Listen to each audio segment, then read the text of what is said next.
Speaker Damath, Speaker Emerita Hortman, and members of the Minnesota House of Representatives. President Champion, Majority Leader Murphy, Minority Leader Johnson, and members of the Minnesota Senate. Madam Chief Justice, and members of the Minnesota Supreme Court, Chief Judge Frisch. My fellow constitutional officers, members of my staff, cabinet, and administration, and our incredible state workforce, distinguished tribal leaders, members of the Minnesota National Guard, Congresswoman Betty McCollum, welcome home. Lieutenant Governor Peggy Flanagan, and Minnesota's second gentleman, Tom Weber. He deserves it.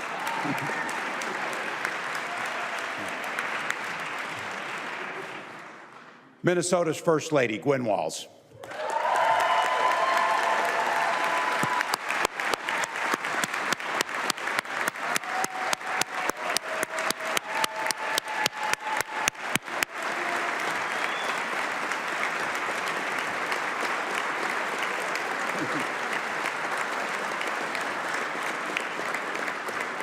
Honored guests, and my fellow Minnesotans. Over the last 6 years, Minnesotans have been writing a story about what it means to govern like good neighbors, with decency, with common sense, but also with courage and ambition, and above all, an abiding commitment to making life a little bit better for the people we serve. I like to think we've proven the value of a strong Democratic Party, but also the importance of a strong Republican Party, willing to come to the table and contribute ideas in good faith. No matter what's happening in Washington, Republicans and Democrats have a record of working together here in Minnesota. The result? We can all be proud to live and serve in America's best place to raise a child.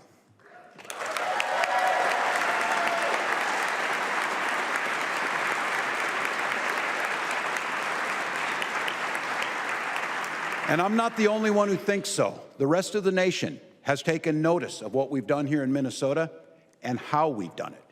The truth is, no matter where you go in this beautiful country, people tend to want the same basic things out of the American life. And when I say basic things, I mean things like a meaningful work, safe neighborhoods, good schools, affordable health care. But I also mean something more, something that's a little bit harder to define or to quantify. People want security. They want to feel like their life is built on a solid foundation that won't fall away if something goes wrong. People want opportunity. They want to feel like they can get ahead instead of just trying to settle for getting by. And they want their kids to have chances that they never had. And maybe most of all, people want freedom to live their own lives the way they want to live them, even if it's not the way their neighbors would want to live their lives.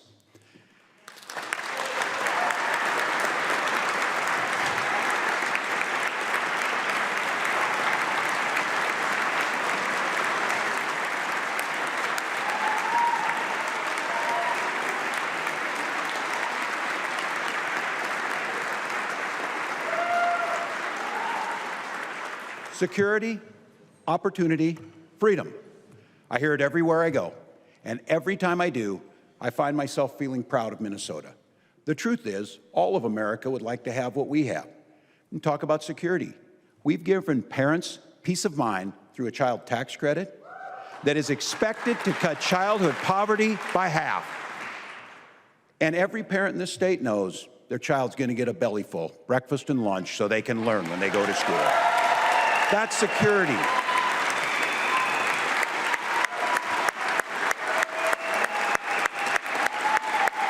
That's security.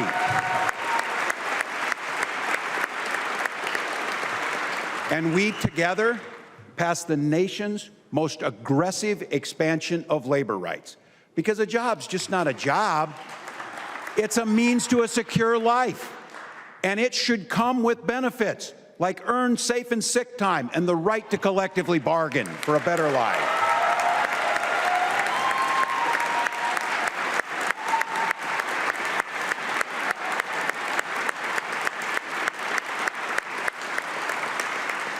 financial security, job security, and we've invested collectively together time and hundreds of millions of dollars in fighting crime. And by the way, because of that work, crime is down across the state of Minnesota.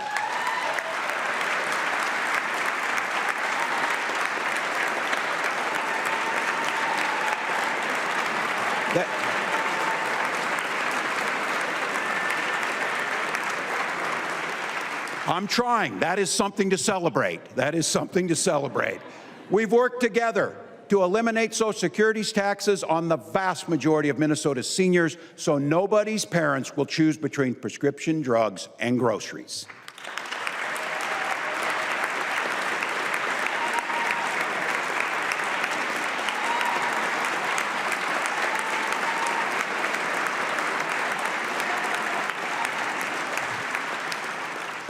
Invested in cutting crime, cut taxes.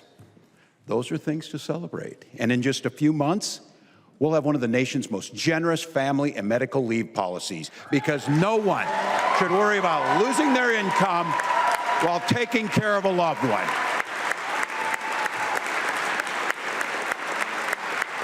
That's a good bill.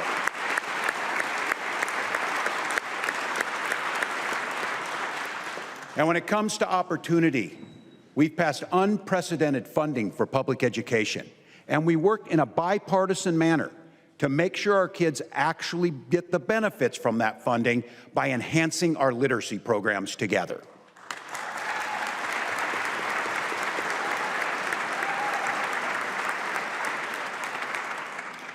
We've invested in bringing competitive, high-paying jobs to our state and growing our economy with an eye towards a green energy and innovation jobs that will shape the future.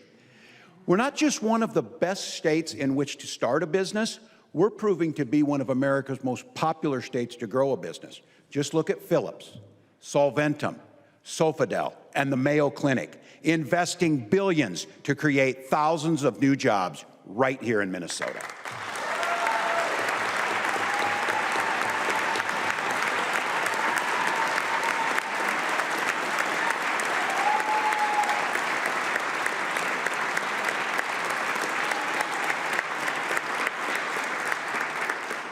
And let's talk about freedom. Here in Minnesota, that freedom means several things. It means freedom from hunger and poverty. It means the freedom to worship or not. It means the freedom to be who you are any way you choose. And that is a birthright, not dependent on how much money you make, where your family came from, or the current issue of the day. That's what freedom looks like.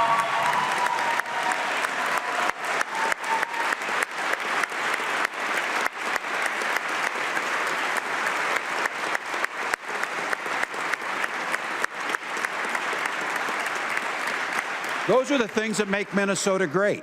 That's why we are America's best place for kids. And it's also the reason I love serving in this job with all of you. Now tonight, with the state of our state as strong as it's ever been, we gather to write the next chapter in this great Minnesota story. But I can't help but point out that we also gather at a moment of great uncertainty for our nation. And let's be honest, this uncertainty, this chaos is no accident. The President of the United States has chosen to destroy the federal government's ability to help people. He literally hired the richest man in the world to take a chainsaw to the basic services that Minnesotans rely on to build better lives. His plan leaves nobody there working to prevent the next pandemic, nobody to pick up the phone at the Social Security office, nobody making sure kids with special needs get the quality education they deserve. Just a few months ago, Minnesotans who got ripped off by a bank, a credit card company, a healthcare company, could go to someplace in the federal government and seek help and relief. But now the government switched sides. Under this administration, the federal government exists to help the corporations as they screw the American people over. Next up, Medicaid. And everybody in this room and across Minnesota, let's be very clear what it means. 40% of children and more than 1 million of our neighbors in the state of Minnesota rely on Medicaid for their health care. This administration wants to take that health care away. Meanwhile, rural hospitals will be forced to close. All the rest of us, our costs will go up, and state budget will be torn to pieces. The President has also chosen, and I stress this, chosen to tear up the values that once made America the shining light of the world. Now, in this land of the free and home of the brave, we have university students being swept up, shoved into unmarked vans, and fathers being tossed into Salvadorian gulags without a hint of due process. So I want to be real clear about this. If you say you love freedom, but you don't believe freedom is for everybody, then the thing you love isn't freedom, it's privilege.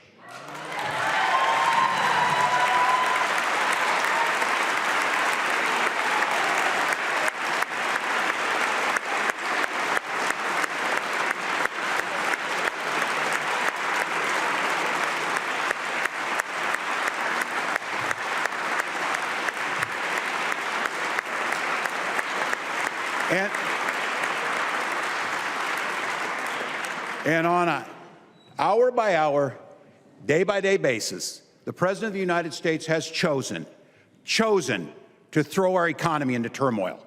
Global markets are teetering on the brink of collapse. Businesses across this country and here in Minnesota are already laying off employees by the thousands. Working people are paying more for basic goods, and if you haven't checked your 401k lately, don't do it. So let's be very clear. None of this had to happen. When the President took office 3 months ago, there was no reason to throw a wrench in the works and destroy decades of work.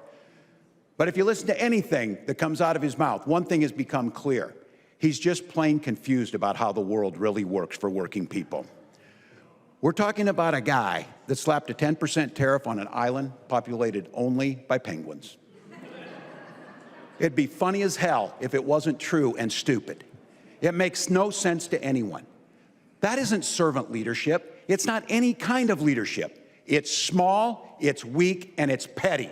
It takes the awesome power of the federal government and turns it into a crude weapon, wielded by a man who wants to be king. As governor, I will continue to do everything in my power to protect Minnesotans from getting hurt and continue to provide shelter from the storm for Minnesotans.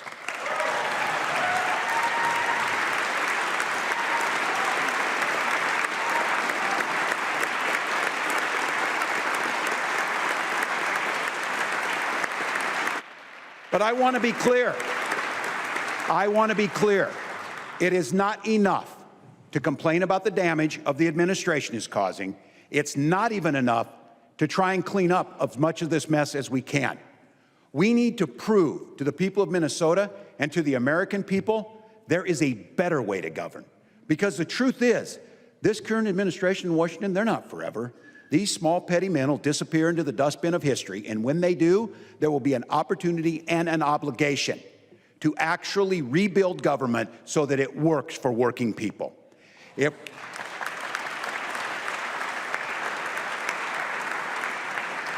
If we're all going to seize the opportunity, we have to be ready to show that we can be trusted with that obligation. If we want to earn back the trust of the American people in government, we have to be honest about the fact government hasn't always deserved that trust in the first place. And if we want the chance to govern righteously, if we want the chance to govern ambitiously, then we have to do a better job of proving that we can govern responsibly.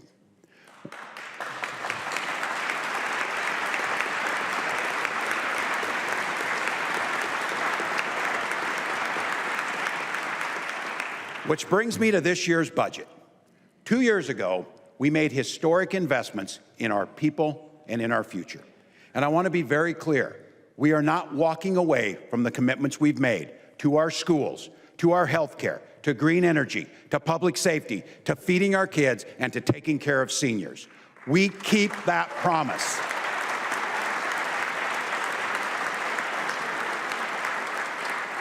In fact, it is just the opposite. This year's budget protects the those ambitious investments by embracing a spirit of responsibility and addressing some long-term budget challenges so that future leaders don't have to make impossible choices. So let me explain a little bit on this. Years ago, before many of us were here in St. Paul, members of both parties made a series of choices specifically around human services spending that has put us on a path of unsustainable cost growth. In just a few years, the biggest of these human services program will eat up $1 in every $8. We could ignore the problem for now. We'd have a surplus after this year. The wave won't crash this year, but it will crash. But while the problem was not the fault of many in this room, the solution should be our responsibility. So I'm proposing that we come together, DFLers and Republicans, House and Senate, and address this issue that we all inherited. For the economists in the crowd, my budget will be balanced for years to come. And in just the next 2 years, it will cut the structural imbalance by half. For everyone else, it's really this simple. Right now, we are the most generous state in the nation when it comes to the programs and services providing people with disabilities, and we should be damn proud of that.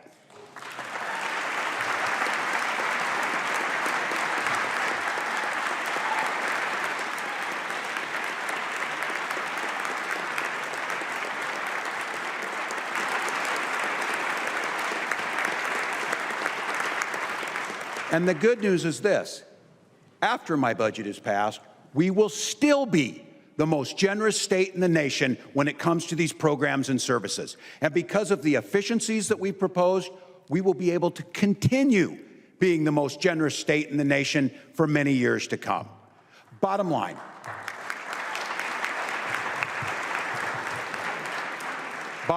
if we don't govern responsibly, someone else will get a chance to govern irresponsibly, and I refuse to let that happen.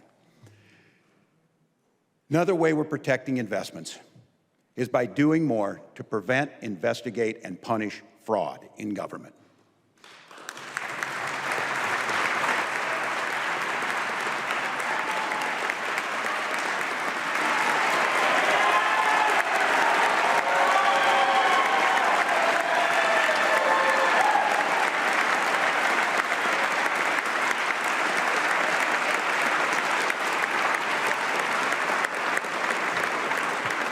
We all agree. I thought you'd like that. But look, it's easy to demagogue government spending. The truth is, as long as there have been programs aimed at helping people, there have been people looking to steal from those who need them the most. We've made strides in catching the bad actors, stopping their schemes. We've sent a lot of crooks to prison, but we can do more. Minnesota should have a zero-tolerance policy when it comes to misuse of taxpayer dollars and theft. And earlier this year, we took action.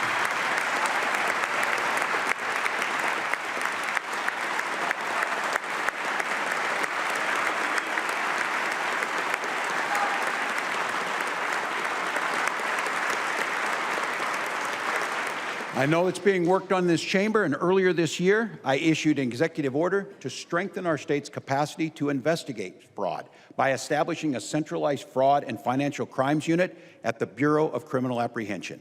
I have a proposal before this chamber to use artificial intelligence to sniff out and catch the bad actors before they get their hands on the money, and a proposal to increase criminal penalties for theft of public funds by 20%.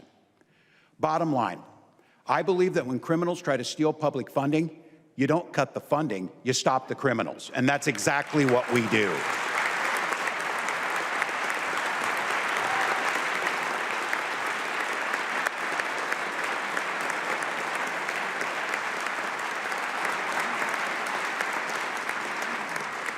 We're also working to improve the efficiency and customer service across state agencies. It's not enough to just spend taxpayer money responsibly. You should also be spending it effectively.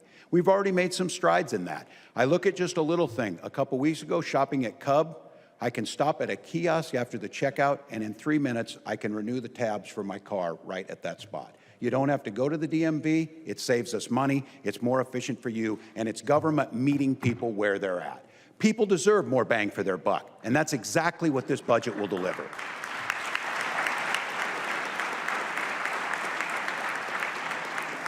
Look, we're not the only ones that are undergoing scrutiny and looking at our budgets. Families across this state are sitting down at their kitchen tables trying to figure out how they're going to afford the president's tariff tax. And I can't stop those pointless policies coming from Washington. They're making everything more expensive. But we can do a few things here to make those difficult conversations around that table just a little bit easier. This year, I'm proposing an unprecedented tax cut for working people, a reduction in the statewide sales tax. We've never done this in our state's history, but I will tell you, it feels like there might not be a better time to do this. And make no mistake about it. Unlike the president's tax cuts for the very wealthy, our tax cuts are fully paid for. We're doing it by closing loopholes that the wealthy use to avoid paying the taxes in the first place.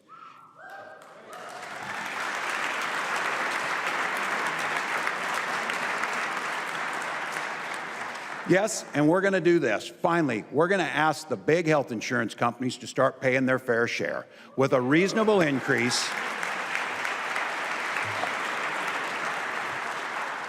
A reasonable increase that hasn't been raised in decades on the surcharge that we already ask HMOs to pay. Even as the administration pushes for nearly $1 trillion in cuts to Medicaid, which would shift the cost to states like Minnesota, we're making sure that that burden doesn't fall on working families. It can fall on the insurance companies.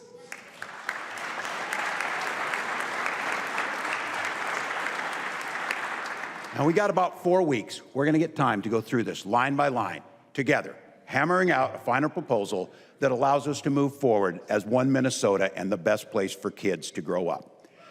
This budget was not written to please everyone. It was written to bring everyone to the table. And when we get there, we're going to have disagreements, no doubt. My progressive friends might have wished we were cutting a little less. My conservative friends might wish we were cutting a little bit more. My wife wishes that I would take the pay raise that was offered, but I turn it down. But this is how government's supposed to work. It's not supposed to be one old man sitting in the Oval Office sending out middle-of-the-night tweets that shot markets into freefall. It's not supposed to be a bunch of 20-somethings unelected showing up at federal agencies and firing everyone. It's not supposed to be chaos and destruction. It's supposed to be good people elected by their neighbors with differing opinions coming together to negotiate in good faith. Our legislature's narrowly divided, but I believe we can unify around those ideas: security, opportunity, freedom. I believe we can continue to make Minnesota the best place to live, work, and raise a family.